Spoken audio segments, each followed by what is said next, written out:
Hey, here we are in Clip Studio or Manga Studio. So today, someone I follow on Twitter released a bunch of tools that he uses to make maps. And they were great. Lots of brushes and stuff that really made the job look perfect and made it fast.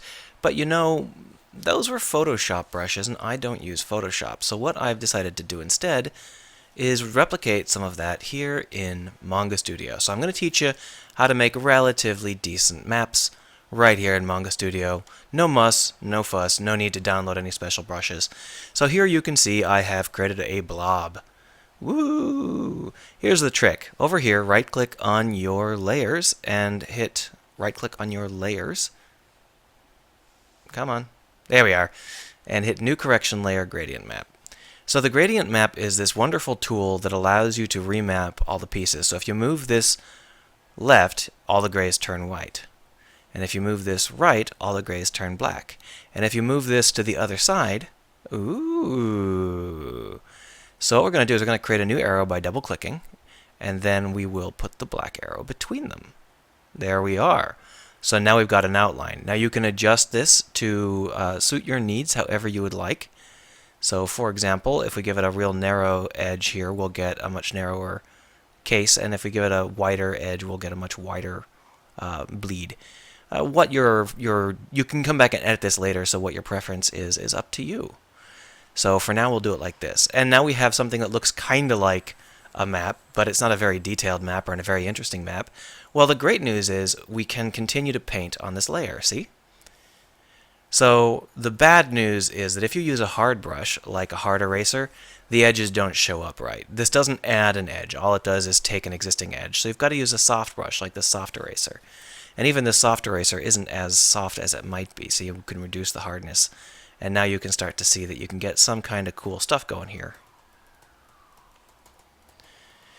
But there are a lot of other ways to edit this stuff and make it interesting. So for another thing we can do is we can use blurred spray. So the blurred spray brush can be adapted to anything you'd like it to be. Right now it is a little bit, so we can do stuff like this if we would like.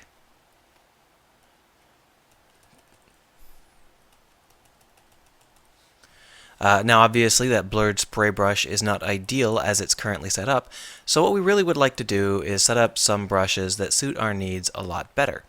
So first let's start with an eraser. We really need a better eraser than this soft eraser. We need an eraser to help us eat away at the edges of our map, but we also need an eraser that will help us be rivers. So let's go ahead and just duplicate the soft erase brush. And what we'll do is we'll edit it. Pop up the editor here, and there's a lot of options that you can use for what you'd like to do, and I really recommend that you experiment with all of them. So the anti-aliasing is the most basic one here.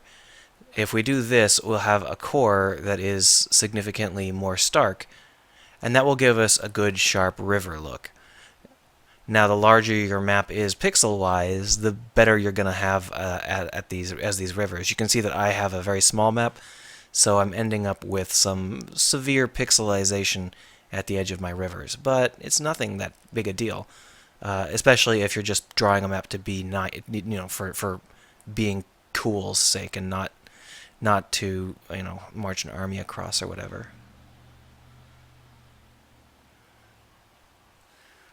So that's a decent enough river brush for now. We can tweak it later if we need to, right? Let's duplicate that river brush and turn it into a fjord brush. So we're going to go back into editing, and what we're going to do is we're going to turn on the spraying. Spraying will allow us to create an edge that has a lot of complexity to it. We're going to want to make it more vague again, because we want to have a nice wide... so there we go. And we're going to want to have the particles be larger than that. There we go. Now particle size is something you should probably turn on as an eyeball, so it shows up down here. See?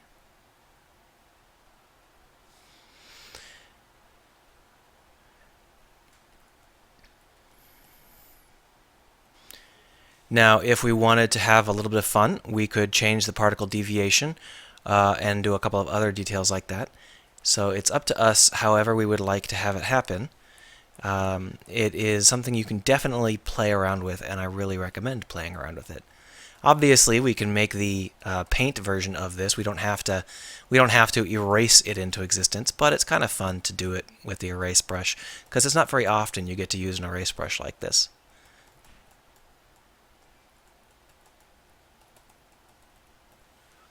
Let's go ahead and make ourselves a little lake here.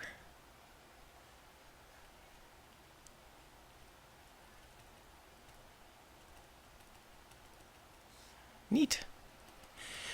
So this is a really easy way to go ahead and sketch out a map, whatever you need to sketch out. And if we want to, we can do a lot more stuff with this.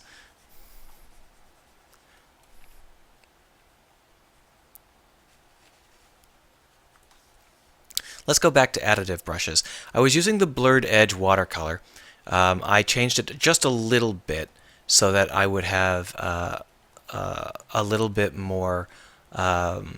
I changed it so that so that it reacts to my pressure a little bit more, but otherwise it's just the default Blurred Edge watercolor.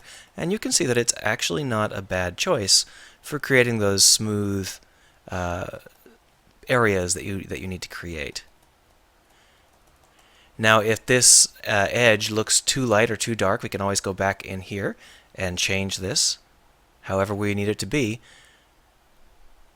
It's up to you to decide how you want your map to look. But this works pretty well. And we can do a whole bunch of stuff here. Make sure you're on the right layer when you're painting.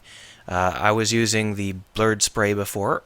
The blurred spray has, in this case, I don't know whether this is default or not, but I'm using a pretty complicated pattern here. So if we were to duplicate blurred spray, oh, I already have, here we are, we can go in and we can change this brush tip from this really complicated material to an easier material.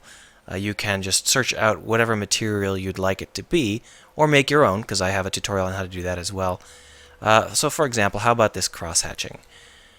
You think that would be a decent looking look? Well, it might be, but we're going to have to take it down a couple notches here. It's a very fuzzy look, maybe too fuzzy. Not a problem, you can just keep editing it and changing things up as long as you want. Oh, a feather? That might be a cool idea. And then you can just make it so the direction is random. See?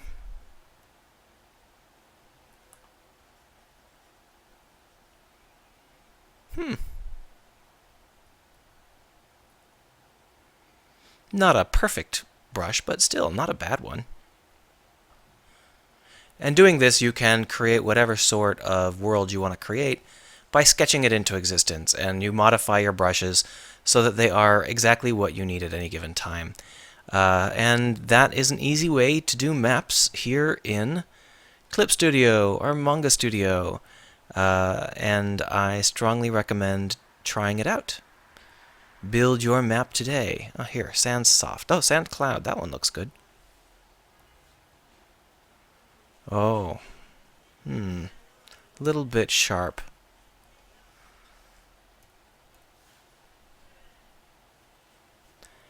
Oh, but that's an interesting idea. Before we finish up, let's try some blurring.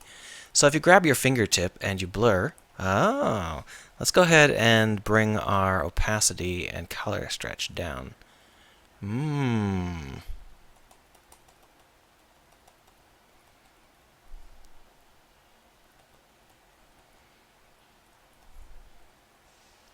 That might make a pretty good river. Let's take a look. If we bring our opacity and color stretch back up, oh, that's not such a bad river.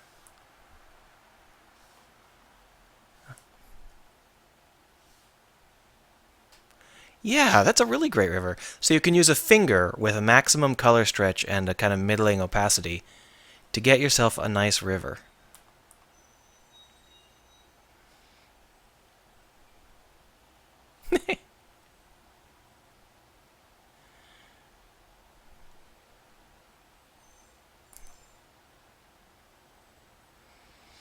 And then you don't have the problem with bunching that we did up here. Oh, that is great. Oh, wonderful, wonderful stuff. So I hope to see some maps from you guys.